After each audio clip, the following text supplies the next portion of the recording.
हम आप बहुत से हिंदी धर्म साहित्य के बारे में जाने होंगे या सुने होंगे, जिनकी कहानियाँ हम अपनी दादी माँ के माध्यम से या अपने दादाओं के माध्यम से या अपने पिताजी के माध्यम से या कई माध्यमों से आप सुने होंगे और जाने भी होंगे, और टीवी सीरियल के माध्यम से बड़े रोमांचक तरीके से आपको देखने का मौका मिला होगा। आज उसी में से एक पवित्र ग्रंथ रामायण की चर्चा करने चल रहा हूँ। हम रामायण के कांडों की चर्चा करने वाले नहीं हैं। रामायण से कौन सी शिक्षाओं को उतार करके, किस इसेंस को लेकर के हमें जीवन में बहुत बड़ी उपलब्धियों को प्राप्त कर सकते हैं। रामायण में कौन सी छिपी हुई बातें हैं और रामायण में कौन से सफलता के दबे हुए रहस्य हैं, जिसे हम अपने व्यावसायिक जीवन या कॉर्पोरेट जीवन में इस्तेमाल करके जीवन में बहुत बड़ी ऊंचाइयों को हासिल कर सकते हैं। सफलता के एक बहुत बड़े सफर की एक सफल कहानी लिख सकते हैं। रामायण जिसे पढ़ना सुनना मात्र ही भारतीय संस्कृति में पुण्य माना जाता है, उसकी शिक्षाओं को जीवन में उतार लिया जाए तो जीवन मुक्त हो जाएगा, क्योंकि इसके द्वारा आप जीवन में अपने निजी, पारिवारिक, आध्यात्मिक और व्यावसायिक जीवन में बहुत बड़ी बड़ी सफलताएं प्राप्त कर सकते हैं। यह रामायण जिसको आप पढ़े सुने होंगे, किंवदंतियों में कहानियों के माध्यम सुने होंगे, आप उससे कुछ सीखे कि नहीं सीखे मैं नहीं जानता, लेकिन मैं व्यक्तिगत रूप से इन भारतीय ग्रंथों से बहुत कुछ सीखता हूँ और जीवन में उतारने का प्रयास करता हूँ, जिस जीवन में आमूल चूल बहुत बड़े परिवर्तन देखने को मिले हैं। यह रामायण नहीं बल्कि संपूर्ण सफल जीवन की एक यात्रा है। इसे पढ़ने या कंठस्थ करने मात्र से बहुत बड़ा परिवर्तन नहीं होगा, इसके अंदर छिपे हुए गूढ़ रहस्यों को समझना होगा, जीवन में उतारना होगा। एक बार एक व्यक्ति ने पूछा कि what is the real power of the world. तो लोगों ने अपने अपने हिसाब से जवाब दिया। कुछ लोगों ने कहा knowledge is the real power of world, कुछ लोगों ने कहा ideas is the power, but only knowledge and only ideas are not real power. The implementation of knowledge and ideas which leads a transformation is a real power. जब तक अपने ज्ञान और ideas को आप इम्प्लीमेंट नहीं करेंगे, तब तक वो सही मायने में कोई शक्ति के रूप में उभर कर सामने नहीं आता है। अगर रामायण की बात किया जाए तो इसमें कॉर्पोरेट सेक्टर में, अपने व्यवसायिक क्षेत्र में बहुत बड़ी बड़ी सफलता अर्जित कर सकते हैं। नेटवर्क मार्केटिंग में यदि बड़ी सफलता अर्जित करना चाहते हैं तो रामायण के ये रहस्यों को जानने का प्रयास करिए। आइए जानने का प्रयास करते हैं आखिरकार ये कौन से ऐसे रहस्य हैं जो हमें अपने व्यक्तिगत जीवन, व्यवसायिक जीवन और नेटवर्क मार्केटिंग में बहुत बड़ी बड़ी उपलब्धियों को दिला सकते हैं। पहला है लीडरशिप। रामायण में दो नाम, भगवान श्री राम और जामवंत, दोनों लीडरशिप के पर्याय हैं। लीडर वह होता है जो हमारे अंदर छिपी हुई ताकत का एहसास कराता है। लीडर वह होता है जो हमें भरोसा दिलाता है कि हम भी यह काम कर सकते हैं। लीडर हमेशा हमारे विचारों में सकारात्मकता को भरने का प्रयास करता है, हमेशा हौसला बढ़ाता है कि आप भी अमुक काम कर सकते हैं, आप भी कर सकते हैं और आप भी कर सकते हैं। जामवंत ने हनुमान को बस उनकी छिपी हुई ताकत का एहसास कराया और उनसे बड़े बड़े काम करवा लिए। और हनुमान ने कौन कौन से कांड किए हैं ये कौन नहीं जानता है, ये जग जाहिर है, हम उसकी चर्चा करने वाले नहीं हैं। भगवान श्री राम एक महान लीडर है, एक कुशल सेनापति हैं, और सेनापति अर्थात लीडर कुशल हो तो एक छोटी सी सेना से भी बड़े बड़े युद्ध जीते जा सकते हैं। यह लंका पर विजय प्राप्त करके भगवान श्री राम ने साबित कर दिया है। रावण के पास एक विशाल राक्षसी सेना थी। रावण को स्वयं कई ऐसे वरदान प्राप्त थे देवताओं से कि रावण को हराना देवताओं के लिए भी असंभव था। भगवान श्री राम ने वानरों की एक साधारण सेना इकट्ठा करके रावण के लंका में घुस करके उसको मारा, क्योंकि श्री राम का लीडरशिप महान था। वे जानते थे किसको कौन सा काम देना है जिसे वह 100% कुशलता से पूर्ण कर सकता है, और अंततः रावण को युद्ध हारना पड़ा।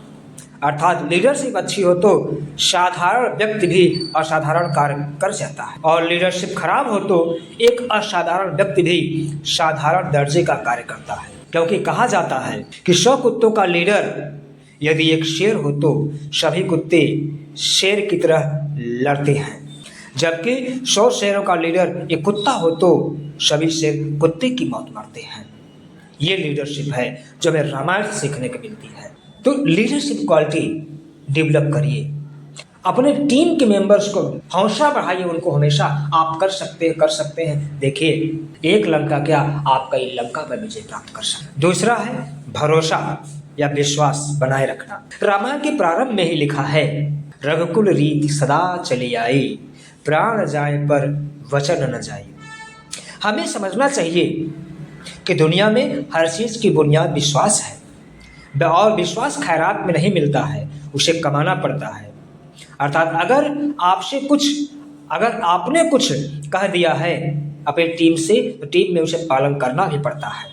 राजा दशरथ के लिए कैकेयी के वचनों को पूरा करना आसान नहीं था, लेकिन उन्होंने अपने प्राण देकर भी उसे पूरा किया। ऐसे टीम में यह विश्वास कमाने के लिए रात दिन मेहनत करनी पड़ती है, और जिस दिन आप पर लोगों का भरोसा हो जाता है, उस दिन आप दुनिया में सफलता के शिखर पर खड़े होते हैं। तीसरा, मेंटर या सलाहकार का चुनाव।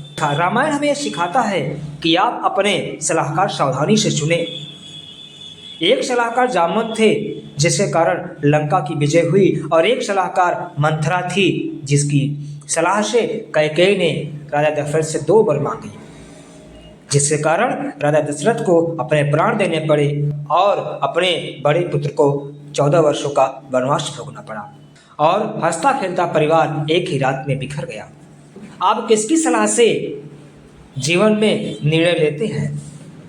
आप कौन कौन सी किताबें पढ़ते हैं? आप किसके साथ उठते बैठते हैं? किसको अपना आप मेंटर मानते हैं? आप ये सारी चीज़ें आपके जीवन की दिशा और दशा निर्धारित करते हैं। अतः आप मेंटर का चुनाव बड़ी सावधानी से करिए, क्योंकि मेंटर आपके जीवन को दिशा देता है और हमेशा आपको मोटिवेट करता है। चौथा, स्पष्ट लक्ष्य और कमिटमेंट। रामायण इतना सुंदर और बृहद पुराण है, बहुत सारी चीज़ें सीखने को मिलती है। उसके एक एक कांड के समुद्र में गोता लगाने पर ज्ञान की हजारों मोतियां मिलती हैं। रामायण में यह भी बताया गया है, अगर जीवन में लक्ष्य स्पष्ट हो तो बड़ी से बड़ी मुसीबत आपको हरा नहीं सकती, और आप जीवन में बड़ी से बड़ी सफलता को भी हासिल कर सकते हैं, बशर्ते आपका लक्ष्य क्लियर और स्पष्ट हो। तो भगवान राम का लक्ष्य स्पष्ट था कि उन्हें अपनी पत्नी सीता को वापस लाना है।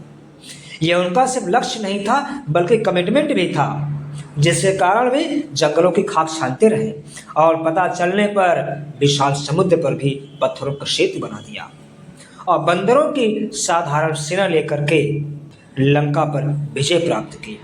ऐसे यदि हमारे आपके जीवन में भी लक्ष्य स्पष्ट हो तो काम करने की क्षमता बढ़ जाती है, और बड़ी बड़ी बाधा रास्ते से हट जाती है, और जो हम लक्ष्य डिसाइड करते हैं जीवन में उसे प्राप्त करके रहते। क्या खूब कहा गया है, न जाने किस डर से लोग अपने इरादे बदल देते हैं, न जाने किस डर से लोग अपने इरादे बदल देते हैं, पर यदि इरादा पक्का हो तो रास्ते के पत्थर भी रास्ता बदल देते हैं, रास्ते के पत्थर भी रास्ता बदल देते हैं।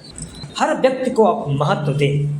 रामायण से यह बात पता चलती है कि यदि आप हर व्यक्ति को महत्व देते हैं तो साधारण से साधारण व्यक्ति भी आपकी टीम में असाधारण काम कर जाता है। एक बार सेतु निर्माण हो रहा था, उसी समय बड़े बड़े बंदर बड़ी बड़ी चट्टानें लेकर के आ रहे थे। उसी में एक गिलहरी भी कुछ कंकड़ लाकर जमा कर रही थी, तो एक बंदर उसका मजाक उड़ाया कि ये छोटी सी गिलहरी क्या करेगी। तो एक बंदर उसका मजाक उड़ाया कि छोटी सी गिलहरी क्या करेगी, इसके कंकड़ों से सेतु निर्माण थोड़ी हो जाएगा। तो भगवान श्री राम बड़ी विनम्रता से बोले, नहीं, हर एक प्राणी का अपना महत्व है। आप बड़े पत्थर ला रहे हैं तो छोटे पत्थर लाकर उनके बीच में डाल रही है, जिससे मार्ग और सुगम होगा। वहीं दूसरी तरफ रावण अपने सबसे विद्वान सलाहकार भाई की अहमियत नहीं समझा और राज्य से निकाल दिया, जो उसके पराजय का सबसे बड़ा कारण बना। अगर यदि हम प्रत्येक व्यक्ति को समान महत्व देते हैं तो असंभव काम भी संभव लगता है। टीम में छोटा हो या बड़ा हो, प्रत्येक व्यक्ति को बराबर महत्व देना चाहिए, उनको दमदार तरीके से महत्व देना चाहिए। यदि आप नेटवर्क मार्केटिंग में या व्यवसायिक क्षेत्र में सफलता प्राप्त करना चाहते हैं तो आप तो ध्यान रखिए, प्रत्येक व्यक्ति को उसकी पोजीशन के हिसाब से कहाँ आपको रखना है और उसके हिसाब से उसको बराबर आपको महत्व देना पड़ेगा, उसको विशेष दिखाना पड़ेगा कि आप हमारे जीवन में बहुत विशेष हैं, आपकी वजह से हमारा जीवन बहुत बड़ा है, अब दिखाना पड़ेगा। तो व्यक्ति बहुत शानदार काम करता है। धन्यवाद दोस्तों। अगर आपको सारी जानकारी अच्छी लगी हो, यदि आपको लगता है इस जानकारी से हमारे जीवन में बहुत बड़ा परिवर्तन हो सकता है, तो आप इस चैनल को लाइक, सब्सक्राइब, शेयर और कमेंट जरूर करें। कमेंट ये करें कि वीडियो आपको कैसी लगी। धन्यवाद।